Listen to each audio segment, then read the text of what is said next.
CBN Café com Política. Nesse Café com Política, Bruno Silva aqui com a gente, já conectado, falando um pouquinho do processo eleitoral, né, com o fim do prazo das convenções, escolha dos nomes dos candidatos. E a gente dá destaque à Prefeitura de Campinas, são 4 candidatos oficializados. Dário Saad, do Republicanos, o atual prefeito, né, foi aprovado durante a convenção realizada no dia 28 de julho e repete com Vanderlei Almeida, do PSB, candidato a vice na chapa eleita em 2020.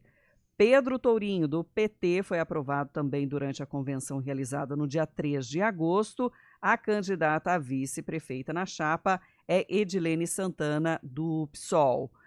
Rafa Zimbaldi foi aprovado, ele que é do Cidadania, foi aprovado durante a convenção também dia 3 de agosto. A candidata a vice-prefeita na chapa é Raquel Rimoli, do União Brasil.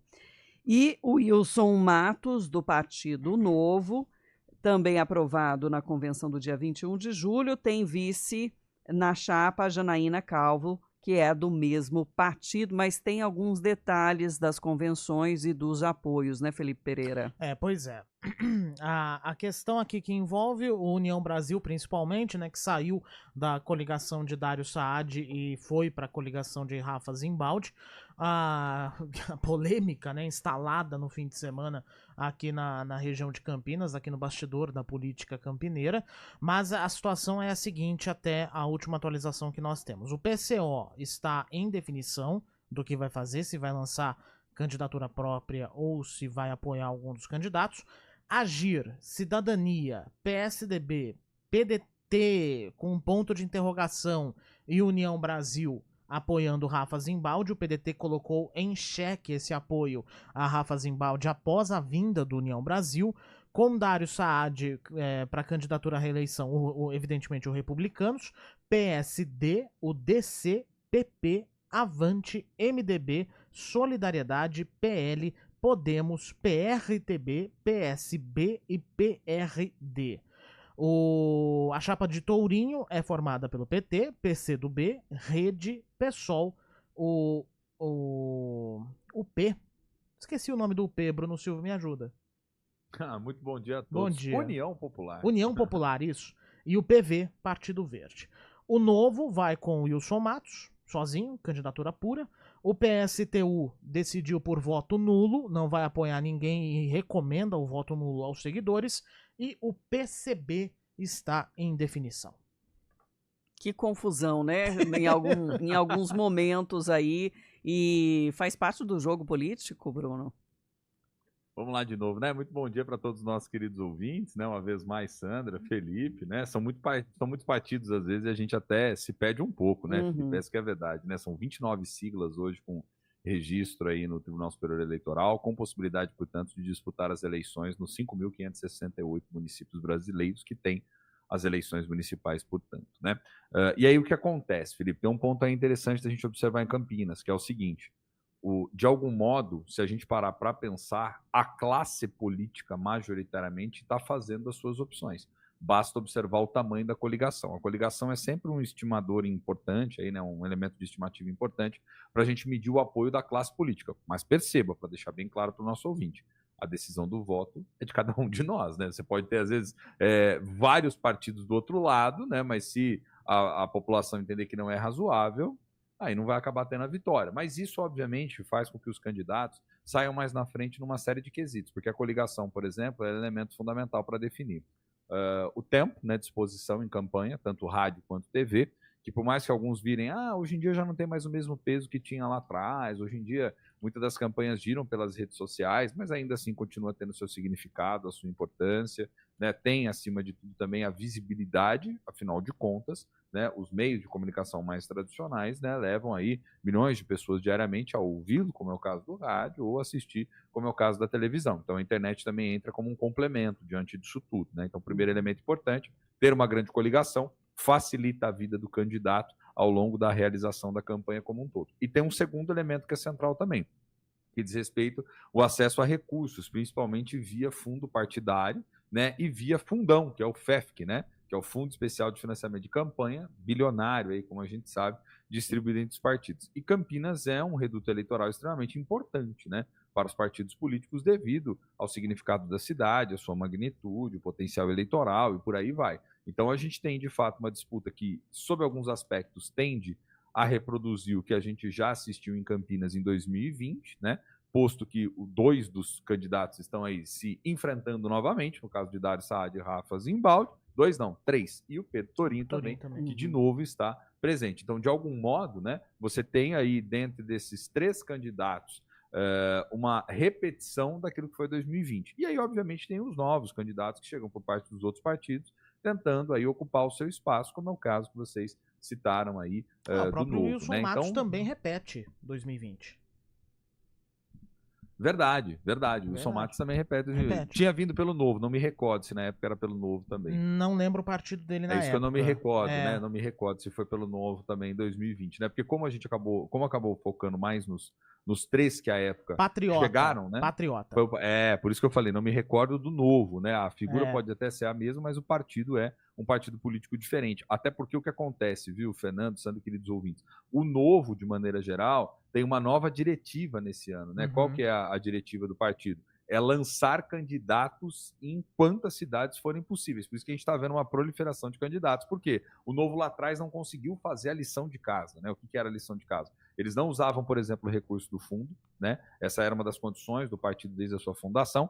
E neste ano passam a usar recursos do fundo para tentar ser mais competitivo. E uma das diretivas é ter candidato onde eles puderem ter. Por isso que onde você for observando nas cidades, tem candidato a vereador, tem candidato a prefeito do Novo esse ano, por exemplo. Essa é uma novidade nesse aspecto, além de outra novidade deles utilizarem recursos do fundo aí que antes não utilizavam.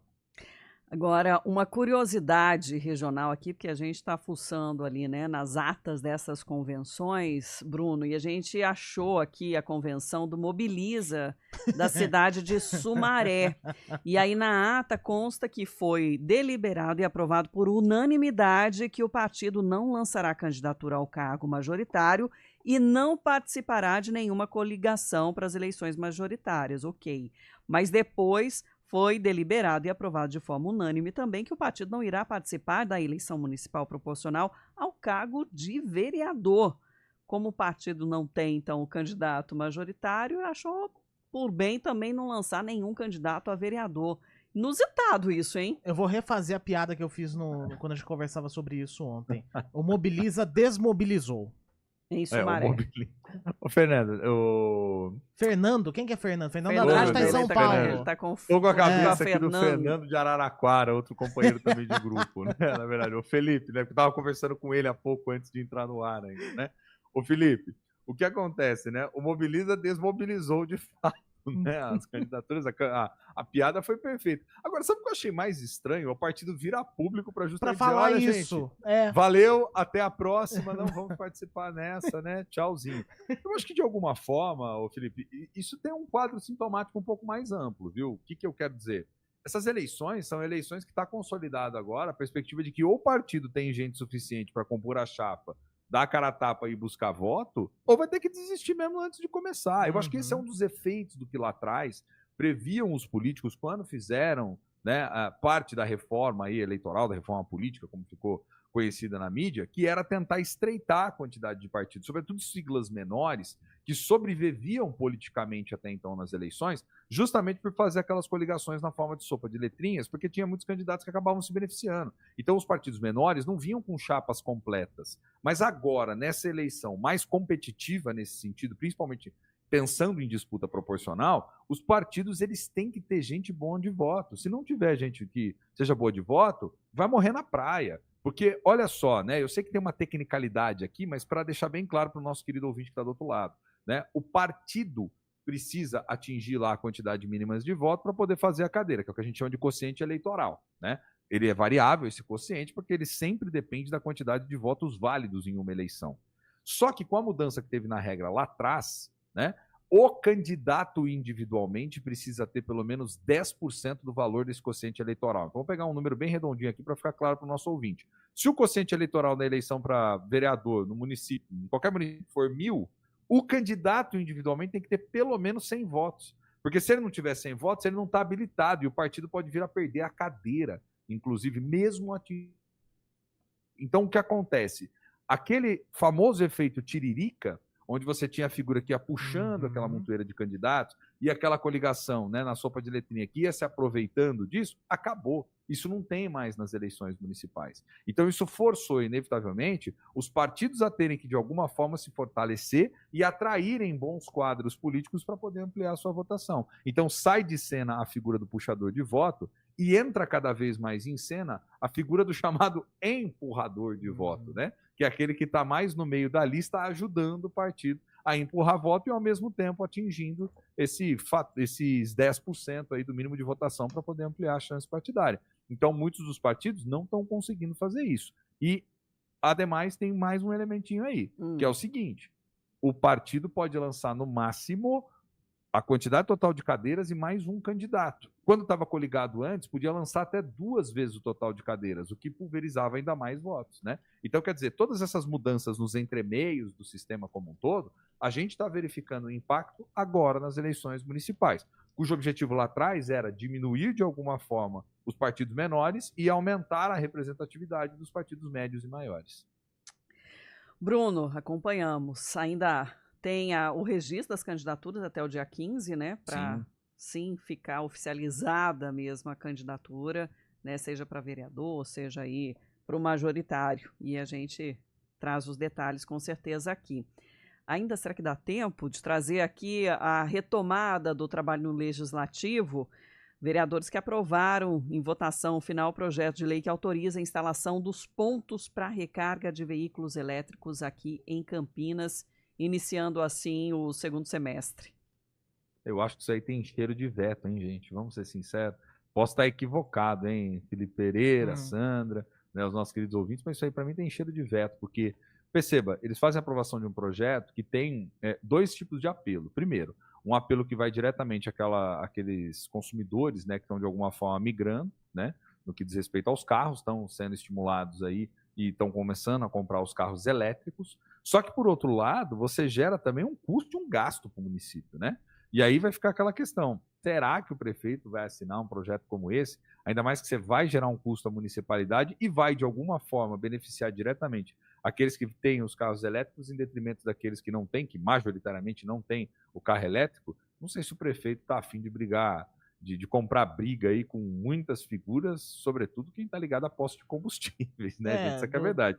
Perceba, por mais que seja interessante a medida e a ideia, né, de estimular uma energia mais limpa e tudo mais, isso aí é uma briga sem fim, viu? Deixa eu aproveitar, a gente estava falando sobre isso aqui na redação, a Aline Albuquerque e eu, e a gente fez um levantamento com as rodovias aqui da nossa região, com as concessionárias.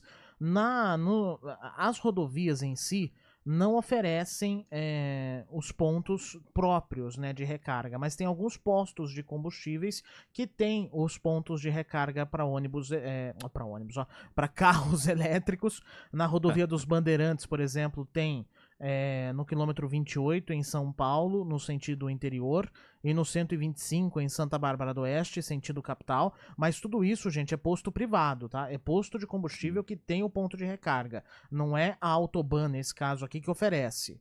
Tem em Cajamar, na Anhanguera, sentido capital, no Posto Garcia, aqui no 99, em Campinas, no sentido interior, no 137, em Limeira, também tem posto. Na Via Colinas, não tem ponto de recarga para veículos elétricos, nem postos de combustíveis. Aliás, quase nem tem posto de combustível daqui a Sorocaba, né? Tem pouquíssimos. A Renovias informou que tem um restaurante que oferece o ponto de recarga no quilômetro 169, no sentido do sul de Minas, em Mogi Guaçu, mas que é utilizado apenas por clientes do restaurante. Então fica justamente aí mais um ponto nessa questão que você levantou. Exato. Eu acho que isso é problemático, né? Ainda mais tratando de um projeto que teria a ideia, se eu entendi bem a origem do projeto, né? Que é justamente de você ofertar isso publicamente para poder dar um estímulo cada vez mais essa questão do carro elétrico. Mas até isso, gente, vamos destacar, é alvo de muito debate, muita discussão, inclusive dentro da sociedade e inclusive do ponto de vista ambiental, tá? Não estou advogando a favor de um ou contra o outro modelo, né? Ou seja, a combustão ou o elétrico, não se trata disso, mas se trata de uma discussão que está ainda sendo feita dentro da sociedade. E de um custo, né? Pensando sobretudo no caso do projeto, que eu acho que tem uma tendência forte ao Dário vetar. Bruno, obrigado. Estendemos um pouquinho mais nosso café aqui, mas nunca esfriou. Então, amanhã, de volta no mesmo horário.